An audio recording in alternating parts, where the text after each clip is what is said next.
ప్రభునందు ప్రియమైన దేవుని బిడ్డలారా, విశ్వాసులారా, దేవుని పరిశుద్ధ నామమున మీకు శుభములు, వందనాలను తెలియజేస్తున్నాను. త్రియేక దేవుని యొక్క శాంతి, సమాధానం, ఆ సంతోషం మీ జీవితంలో, మీ కుటుంబంలో ఎల్లప్పుడూ ఉండాలని దేవునికి ప్రార్థన చేస్తున్నాను. ప్రియులారా, చాలా రోజుల తర్వాత మరి ఒక పర్యాయం ఈ విధంగా మిమ్మల్ని కలుసుకోవడానికి, దేవుని వాక్యమును మీకు అందించడానికి దేవుడు నాకు కలుగజేసినటువంటి ఈ మహా గొప్ప కృపను బట్టి త్రియేక దేవునికి నేను కృతజ్ఞతా స్తోత్రాలు చెల్లిస్తూ ఉన్నాను. ప్రియులారా, పరిశుద్ధ గ్రంథములో నుండి 100వ దావీదు కీర్తనలో ఉన్నటువంటి ఒక సందేశాన్ని మీకు అందించాలని నేను ఆశపడుతూ ఉన్నాను. అందులో మొదటి వచనము ఈ విధంగా వ్రాయబడింది: సమస్త దేశములారా, యెహోవాకు ఉత్సాహధ్వని చేయుడి, సంతోషముతో యెహోవాను సేవించుడి, ఉత్సాహగానము చేయుచు ఆయన సన్నిధికి రండి. దేవుని యొక్క వాక్యం ఈ విధంగా సెలవిస్తూ ఉంది: సమస్త దేశములారా, యెహోవాకు ఉత్సాహధ్వని చేయుడి, యెహోవాను సేవించుడి, యెహోవాకు కృతజ్ఞతా స్తుతులు చెల్లించుడని బైబిల్ గ్రంథం మనకు బోధిస్తుంది. నిజంగా కృతజ్ఞతా భావము అనేటటువంటిది క్రైస్తవ విశ్వాస జీవితములోనైతేనేమి, మానవ జీవితములో చాలా ప్రాముఖ్యమైనటువంటిది. కృతజ్ఞతా భావము, ఆరాధన భావము అనేది మనిషిని ఆధ్యాత్మికంగా ఒక పరిపక్వమైనటువంటి దిశలోనికి నడిపిస్తూ ఉంటుంది. అంత మాత్రమే కాకుండా ఈ ఆరాధనా భావం, కృతజ్ఞతా భావం దేవుని దృష్టిలో మానవునికి సమున్నతమైనటువంటి స్థానాన్ని కలుగజేస్తుంది. కాబట్టి క్రైస్తవ విశ్వాసులుగా దేవుణ్ణి స్తుతించడం, దేవుణ్ణి ఆరాధించడం, దేవునికి కృతజ్ఞతలు చెల్లించడం ఒక విశ్వాసి యొక్క బాధ్యత, ఒక భాగ్యముగా ఎంచి ఎల్లప్పుడూ దేవునికి కృతజ్ఞులై ఉండాలని దేవుని పేరట జ్ఞాపకం చేస్తున్నాను. ప్రియులారా, ఈ సందర్భంలో మరి దేవుణ్ణి ఎందుకు ఆరాధన చేయాలి, దేవునికి ఎందుకు కృతజ్ఞతలు చెల్లించాలి అన్నటువంటి ప్రశ్నను, ఆలోచనను మనం కలిగి ఉన్నప్పుడు కీర్తనకారుడు దావీదు రాజు ఆయన ఈ విధంగా జ్ఞాపకం చేస్తూ ఉన్నాడు. ఎందుకొరకనగా ఇందులో వ్రాయబడినటువంటి సందేశాన్ని నేను మీకు అందిస్తాను.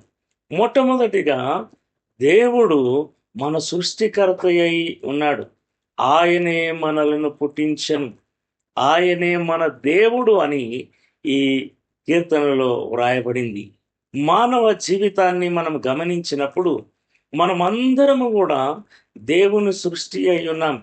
ఆయన సృష్టిలో భాగమై ఉన్నాం. ఆయన స్వాస్థముల చేత మనల్ని సృష్టించినాడు అని మనము జ్ఞాపకం చేసుకోవాలి. ఏదైనా వనములో ఆదాము అవ్వలను సృష్టించినటువంటి దేవుడు తన స్వారూప్యములో, తన స్వభావముతో వారిని సృష్టించినాడు. కాబట్టి ఆదాము ఏ విధంగా దేవుని స్వరూపములో సృజింపబడ్డాడో, మనమందరమును అదే ఆయన స్వరూపములో మనం సృజింపబడి ఉన్నాం. కాబట్టి ఆయన మన సృష్టికర్త అని దేవునికి కృతజ్ఞతలు చెల్లించాలి, ఆయనను ఆరాధించాలి, ఆయనకు ఎల్లప్పుడూ విధేయత కలిగి ఉండాలని దేవుని పేరట జ్ఞాపకం చేస్తున్నాం.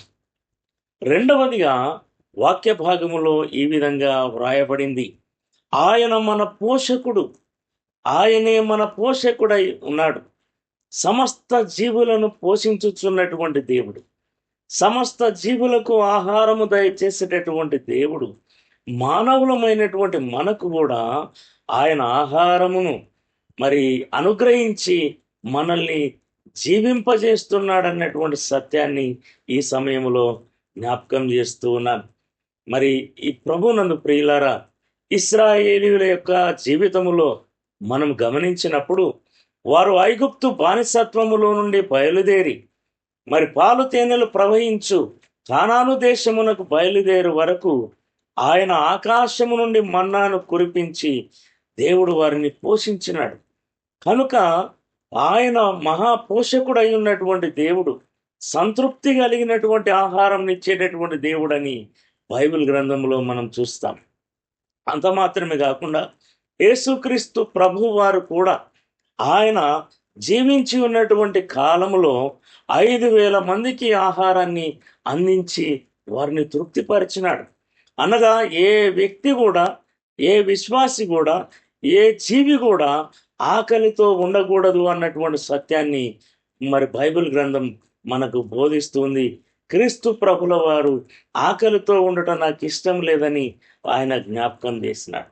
కాబట్టి మానవులమైనటువంటి మనకు ఆయన పోషకుడై ఉన్నాడు. బైబిల్ గ్రంథంలో రాయబడింది, ఆకాశ పక్షులను చూడుడి, దేవుడు వాటిని పోషించుచున్నప్పుడు ఆయన మిమ్మల్ని పోషించడా? తప్పకుండా పోషిస్తాడు అన్నటువంటి సత్యాన్ని బైబిల్ గ్రంథంలో మనం చూస్తాం. కాబట్టి దేవుణ్ణి స్తుతించడానికి, దేవుణ్ణి ఆరాధించడానికి, దేవునికి కృతజ్ఞతలు చెల్లించడానికి రెండవ కారణం ఏదనగా ఆయన మన పోషకుడై ఉన్నటువంటి దేవుడు. మూడవదిగా ఈ కీర్తనలో వ్రాయబడినటువంటి మాట ఏదనగా ఆయన మన కాపరి అయి ఉన్నాడు. ఆయనే మన కాపరి. ఆయన మనల్ని కాపాడేటటువంటి దేవుడు. యెహోవా కాపాడని ఎడల మనం కాపాడబడలేం. యెహోవా దీవించని ఎడల మనం దీవించబడలేం. కాబట్టి దేవుడు మన కాపరి అయి ఉన్నాడు. బైబిల్ గ్రంథంలో వ్రాయబడింది, యెహోవా నా కాపరి, నాకు లేమి కలుగదు. మరి ఆయననే మనల్ని కాపాడేటటువంటి వాడు. ఆయన మరి నిన్ను కాపాడువాడు కునుకడు నిద్రపోడు, ఇశ్రాయేలును కాపాడువాడు కునుకడు నిద్రపోడు, ఇది మొదలుకొని నిరంతరము మరి నీ ప్రాణమును కాపాడునని బైబిల్ గ్రంథములో మరి వ్రాయబడినటువంటి విషయాలను జ్ఞాపకం చేస్తూ ఉన్నాను. కాబట్టి ఈ దినం దేవుని వాక్యాన్ని వింటున్నటువంటి మనందరికీ మరి ప్రభువు తన వాక్యము ద్వారా సెలవిచ్చేటటువంటి మాట లేదనగా ఆయన మన కాపరి అయి ఉన్నాడు. ఆయన మన మంచి కాపరి. యేసు ప్రభు అంటున్నాడు, నేను గొర్రెలకు మంచి కాపరిని, మంచి కాపరి తన గొర్రెల కొరకు ప్రాణము పెట్టును.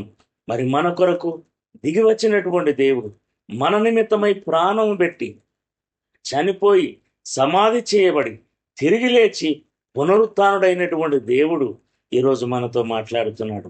నేను మీ దేవుడను, మీ సృష్టికర్తను, నేను మీ పోషకుడను, మీ సంరక్షకుడను, నేను మీ ప్రధాన కాపరిని, నేను మిమ్మల్ని కాపాడుతాను. కాబట్టి ఈరోజు ఈ వాక్యాన్ని వింటున్నటువంటి మనం దేవునికి ఎల్లప్పుడూ కృతజ్ఞత కలిగి, దేవుని యందు ఎల్లప్పుడూ విధేయత కలిగి దేవుని స్తుతిస్తూ ఉన్నప్పుడు దేవుడు మనల్ని ఆశీర్వదిస్తాడు, మనల్ని కాపాడుతాడు. ఆయన కాపుదల ఎల్లప్పుడూ ఉంటుంది.